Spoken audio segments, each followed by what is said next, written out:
Yo, what is going on, California Fishing Life fam? Welcome back to today's educational episode. I hope you all have been doing well since the last time we saw, and if not, I hope your day gets better.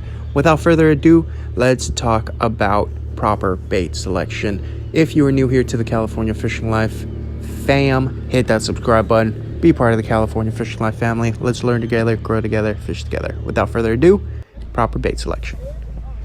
Alright, so picking the perfect bait begins obviously at the bait well. Spend 5 to 10 extra seconds, pick out the perfect bait, and I promise you it'll pay off dividends. So, in order to pick the perfect bait, what you're looking for is a bait that has all of its scales intact, a bait that swims very erratically. And the reason why you want a bait that swims like crazy is because the moment you throw it into the water, it'll start peeling off line and it'll swim away from the boat. And then your game fish, like your yellowtail, your bluefin tunas, your yellowfin tunas, they all feed the same way. They're reactionary predators. So they'll see something swimming really, really fast and like, ooh, something shiny. And they'll go after it and they will smack it. And then you'll have a fish on, and then the real fun begins. Now, on the contrary, the bait that you don't want is like the bait on the right. Let's go back real quick, take a look at the bait on the right. If you take a look at the bait on the right side, you're going to see it floating. You don't want that bait because you're just going to throw it into the water. It's just going to float around, get tangled with other people. It's going to be a basket weaving 101 class. People are not going to be happy. So choose a bait that swims really, really well, really, really fast, and you are in for a good time. Speaking of good times, not every time you go fishing is going to be a wide open bite, meaning that you can throw anything in there, including a bare hook, and something will bite it. Sometimes you will have what is called plunker style fishing, which is one person will get bit, maybe 10-15 minutes later, the next person will get bit, 10-15 minutes later, the next person will get bit. Don't get me wrong, those days of fishing breed some of the best anglers out there because you get to have more time in the water. You get to learn a lot more about what works, what doesn't work.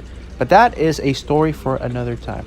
So proper bait selection begins with you walking up to the bait well and looking for a sardine, or I don't want to say it, but an anchovy. I know anchovies are still around from time to time. You want one that swims like crazy, so ones that are just darting around back and forth. And when you stick your hand in the well, you want to make like a little C shape and just to cup the bait fish. You don't want to grab it, because what happens when you grab the bait fish, it will rub its scales off because your hands are abrasive, kind of like sandpaper to the fish's skin. And you don't want the scales to come off, because when the scales come off, the fish will inevitably die. So once you have found your sardine, gently cupped it, put it into your hands, let's go over the different styles of hooking that you can do to ensure the longevity of your bait, how it swims, the quality of life shortly after, before it gets eaten. All right, let's take a look. All right, so the first way of hooking your bait is going to be through the nose. This is the way that most anglers, including myself, learned how to hook their bait. It's where literally you look at the nose holes. It's literally right there. And you want to go through and through. So you want to hook through one hole and come out the other hole. You don't want to hook the fish, and I see this all the time. You don't want to hook the fish through the eyeball, all right? If somebody hooked you through the eyeball, I don't think you would like to swim very well either.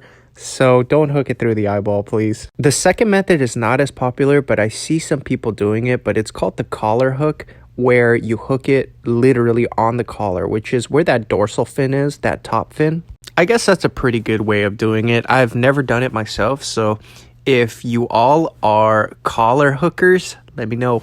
And the last way of doing it, affectionately known as butt hooking, you can always hook the fish through the anal fin, which is preferred by a lot of tuna anglers. The reason why is because it allows your fish to swim down and away, which is very effective when it comes to creating that reactionary strike that I mentioned earlier. So the butt fin is not the first fins that you see there, but the second ones, the ones to the very back. So going in reverse order, you can butt hook it, you can collar hook it, or you can nose hook it, which an example is coming up right meow. So like I said, find a bait that you like, sequester it into the corner, gently scoop it up with your hand, hook it as quickly as possible, get it back into the water so it can swim really well. And once that bait is in the water, just let it swim away from the boat. If the bait is not peeling line within the first second, you want to change out that bait. And I know that the deckhand was telling me, don't switch out baits because we don't have enough big baits to go around. But I would have rather taken that heat from that deckhand than me knowing that I had a crappy bait on there. Although it was big, it didn't swim. It literally was chilling at the bottom of the boat.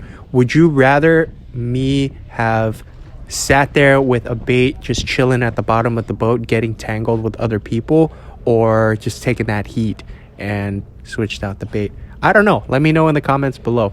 Anyway, I hope you all found that video educational. With a little bit of luck, your kill box will look a little something like this.